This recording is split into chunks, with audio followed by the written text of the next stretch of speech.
Good morning everybody. In the last video we have studied about the zeros of the polynomial. Okay. Today we are going to study about the remainder theorem. Remainder theorem is one of the very important topic in this chapter polynomial. Okay. So what the remainder theorem exactly tells and what we just take it out from the remainder theorem, that we will discuss. But before starting the remainder theorem, one thing we are going to do a quick revision, that in the class 8 long division has been taught to you, है ना. Long division for example जैसे यहाँ पे देखो एक polynomial है P x cube minus 6x² plus 9x plus 3, और यहाँ पे दूसरा पॉलिनोमियल है जी एक्स माइनस 3. अगर इस पी एक्स को अगर मेरे को जी एक्स से डिवाइड करना है और मैं यूज़ करना चाहता हूँ long division method, definitely I can divide it. तो देखो कैसे डिवाइड करेंगे. तो आई कैन राइट हेयर ये x cube minus 6x² plus 9x and plus 3. Okay. और इसको हम लोग डिवाइड कर रहे हैं x माइनस 3 से. ठीक है. तो डिवाइड करेंगे तो ये x² बार में ये आ जाएगा एक्स क्यूब और ये आ जाएगा माइनस 3x².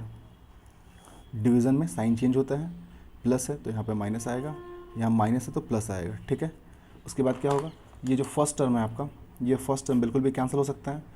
माइनस 6x² और प्लस 3x², तो ये आ जाएगा माइनस 3x² और प्लस 9x और प्लस 3. ठीक है. यहाँ पे क्या आएगा माइनस 3x. ओके. तो यहाँ पे आ जाएगा माइनस 3x². इससे इसको मल्टीप्लाई करेंगे, माइनस माइनस प्लस, तो आ जाएगा प्लस 9x.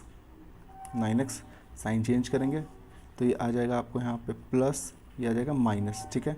यहाँ पे ये दोनों टर्म कट गया और यहाँ पे क्या बच रहा है, रिमाइंडर 3 बच रहा है. तो अब देखो यहाँ पे मेरे पास एक पॉलिनोमियल था पी एक्स. अगर मैं उसको एक दूसरे पॉलिनोमियल जी एक्स से डिवाइड करता हूँ तो मेरे को यहाँ पे जो क्वोशिएंट है वो मेरे को मिल रहा है x² माइनस 3x और रिमाइंडर यहाँ पे क्या बच रहा है 3, है ना. तो आप यहाँ पे कह सकते हो जिससे आप डिवाइड कर रहे हो यहाँ पे जी एक्स, ये आपके लिए बिल्कुल भी क्वोशिएंट हो गया. यहाँ पे सॉरी, जिसे आप डिवाइड कर रहे हो ये आपके लिए डिवाइज़र है, और जो आपको आंसर में आ रहा है डिवाइड करने के बाद ये क्वोशिएंट है, और जो बच जाता है वो आपके लिए रिमाइंडर है. तो जिसको हम लोग डिवाइड करते हैं, डिविडेंड, डिवाइज़र, क्वोशिएंट और ये रिमाइंडर. ओके. ना रिमाइंडर थ्योरम क्या बताता है कि किसी भी एक पॉलिनोमियल को अगर एक दूसरे पॉलिनोमियल से डिवाइड करते हैं तो बिना लॉन्ग डिवीज़न मेथड को फॉलो करते हुए, अगर मुझे चेक करना है कि इस पॉलिनोमियल को इससे हम लोग डिवाइड करेंगे तो क्या रिमाइंडर आएगा, तो यही मेरे को रिमाइंडर थ्योरम बिल्कुल भी सिखाता है. ठीक है. तो रिमाइंडर थ्योरम क्या मेरे को बताता है कि कोई सा भी अगर आपके पास एक पॉलिनोमियल है, अगर एक दूसरे पॉलिनोमियल से अगर मैं उसको डिवाइड करता हूँ तो रिमाइंडर क्या आएगा वो आप डायरेक्टली निकाल सकते हो without going through the long division method. ठीक है. तो इसका प्रोसेस क्या होता है, तो इसके लिए सबसे पहले हम लोग क्या करते हैं, जो हमारे पास जो डिवाइज़र है, जिससे मेरे को डिवाइड करना है, तो सीधा हम लोग क्या करते हैं कि ये जो जी एक्स है इसको इक्वेट कर देंगे हम लोग जीरो के साथ में. तो डिवाइज़र यहाँ पे क्या है x माइनस 3 है, तो ये x माइनस 3 को सीधा जीरो से इक्वेट कर देंगे और यहाँ से हम लोग x का वैल्यू निकाल लेंगे. तो x का वैल्यू कितना आया हमारे पास, x का वैल्यू बिल्कुल भी आया 3, x का वैल्यू 3 आया. ठीक है. अब जिस पॉलिनोमियल को मेरे को डिवाइड करना था, तो वहाँ पे अगर मैं x के जगह पे सीधा जो यहाँ पे वैल्यू आया है वो रख दूँ, मतलब यहाँ पे p और x के जगह पे यहाँ पे 3 रख दूँ, तो पूरा सॉल्व करने पे जो आएगा यही मेरे लिए होगा इसका रिमाइंडर, है ना. यही मेरे को मिलेगा रिमाइंडर. ठीक है. तो चलो मैं रख के देखता हूँ. तो देखो x है, तो x की जगह पे मेरे को क्या रखना है 3, तो मैं लिखूँगा यहाँ पे 3 का पावर क्यूब माइनस 6 3 का पावर स्क्वायर प्लस 9 और यहाँ पे 3 और ये फिर प्लस 3. ठीक है. देखो 3 का पावर क्यूब करेंगे, 3 3 या 9, 9 3 या 27 माइनस 3 3 या 9 और 9 6 जा 54 और 9 3 या 27 और ये फिर प्लस 3. ठीक है. यहाँ पे देखो पहले आप देखोगे कि ये 27 और 27 को ऐड करोगे तो आ जाएगा आपको 54, ये आ जाएगा 54, और यहाँ पे ये माइनस 54 है और यहाँ पे ये प्लस 3 है. ठीक है। तो ये +54 से +54 कैंसिल हो चुका है, तो यहाँ पे आपको रिमाइंडर क्या है 3। देखो तो यहाँ पे रिमाइंडर आपको क्या 3 आया, और मैंने आपको जस्ट यहाँ पे लॉन्ग डिवीजन मेथड से भी दिखाया था कि यहाँ पे रिमाइंडर बिल्कुल 3 आया है। तो रिमाइंडर थ्योरम मेरे को क्या बताता है कि without going through the long division method, अगर आप लॉन्ग डिवीजन मेथड को फॉलो नहीं करना चाहते हो और डायरेक्टली आप निकालना चाहते हो किसी भी पॉलिनोमियल को दूसरे पॉलिनोमियल से डिवाइड करके मेरे को रिमाइंडर क्या आएगा, तो डायरेक्टली मेरे को क्या करना पड़ेगा, जिससे आप डिवाइड करना चाहते हो मतलब डिवाइज़र को डायरेक्टली आप 0 से इक्वेट कर दो, वहाँ से आप x का वैल्यू निकाल लो, और जो भी x का वैल्यू है सीधा आप उस पॉलिनोमियल में पुट कर दोगे, सॉल्व करने पे जो आएगा वही आपके लिए बिल्कुल भी रिमाइंडर होगा, ठीक है।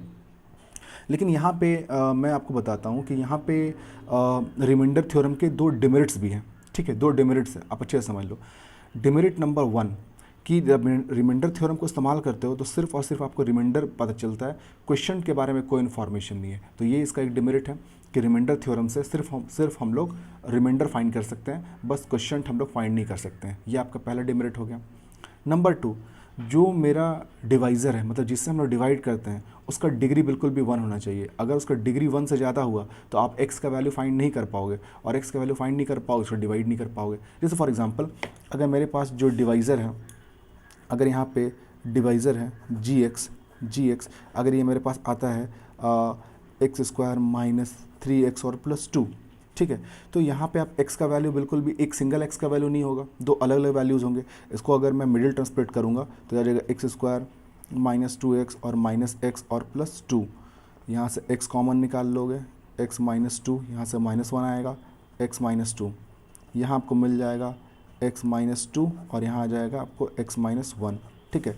अब अगर आप यहाँ पे gx को 0 से इक्वेट करते हो तो यहाँ पे x - 2 इंटू x - 1 को 0 से इक्वेट करोगे तो 2 चीज़ का मल्टीपल अगर 0 है तो आइदर ये 0 या तो ये 0। तो इफ़ अगर x - 2 अगर 0 होगा तो x का वैल्यू 2 मिलेगा, या फिर इफ़ अगर x - 1 का वैल्यू 0 होगा तो x का वैल्यू कितना मिलेगा 1। तो आप जिसको डिवाइड करना है उसमें आप 2 रखोगे कि 1 रखोगे, ये कन्फ्यूज़न आ जाएगा ना। तो इसलिए इसका अगर लिमिटेशंस का बात करते हैं तो इसका लिमिटेशंस का बात होता है तो जो आपका यहाँ पे डिवाइज़र है उसका जो आप डिग्री कह सकते हो वो आपको बिल्कुल भी 1 होना चाहिए। जो डिवाइज़र है उसका डिग्री 1 होना चाहिए, ठीक है। और इसमें हम लोग को क्वेश्चन बिल्कुल भी नहीं मिलता है। तो ये इसके 2 जो आप कह सकते हो कि 2 यहाँ पे इसके डिमेरिट्स हैं, ठीक है। 1-2 क्वेश्चन मैं आपको और सॉल्व करके दिखाता हूँ, ठीक है। तो मैं क्वेश्चन लिख लेता हूँ, देखो मैं लिखता हूँ यहाँ पे, ये px is equal to 2x³ - 5x² plus 9x - 8, ठीक है। और ये आपका gx है, तो ये लिखेंगे हम लोग इसको x - 3, ठीक है। ओके, नाउ हम लोग क्या करते हैं, देखो हम लोग क्या करते हैं यहाँ पे कि सबसे पहले हम लिखेंगे कैसे, फ्रॉम रिमाइंडर थ्योरम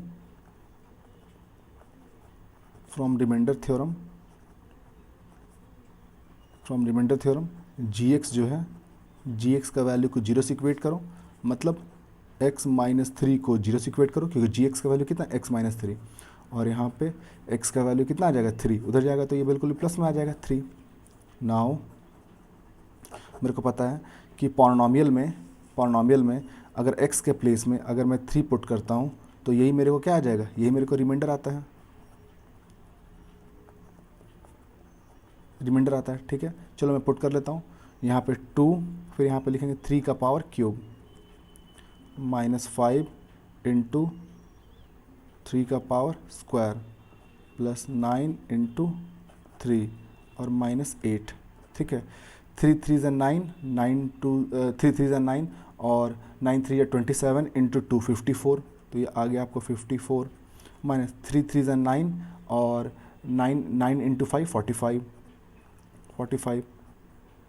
9 3 ज़ा 27 और -8, ओके। तो चलो एडिशन और नंबर को पहले ऐड कर लेते हैं, 7 और 4 11 का 1 कैरी 1 5 6 7 और एक 8, ठीक है, माइनस यहाँ पे ऐड करोगे तो 8 और 5 8 5 13 का 3 कैरी 1 4 और एक 5 53। अब इसको माइनस करते हैं तो 11 में से अगर 3 जाएगा तो 8, और 7 में से 5 गया था 2, 28।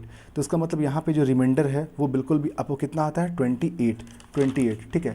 तो लाइक वाइज आप ऐसे करके हम लोग रिमाइंडर थ्योरम को इस्तेमाल कर सकते हैं। सिर्फ और सिर्फ इसके 2 लिमिटेशंस हैं, वो आप याद रखेंगे कि यहाँ पे जो आपका जो डिवाइज़र है उसकी डिग्री जो होनी चाहिए, डिवाइज़र की डिग्री वो बिल्कुल 2 होनी चाहिए, और इससे मेरे को बिल्कुल भी क्वेश्चन नहीं मिलता है, सिर्फ और सिर्फ मेरे को सिर्फ और सिर्फ हम रिमाइंडर निकाल सकते हैं। तो आई होप कि रिमाइंडर थ्योरम आप अच्छे से समझ गए होंगे। बाकी जो क्वेश्चंस हैं आप खुद से सॉल्व कर सकते हो। Okay, thank you very much.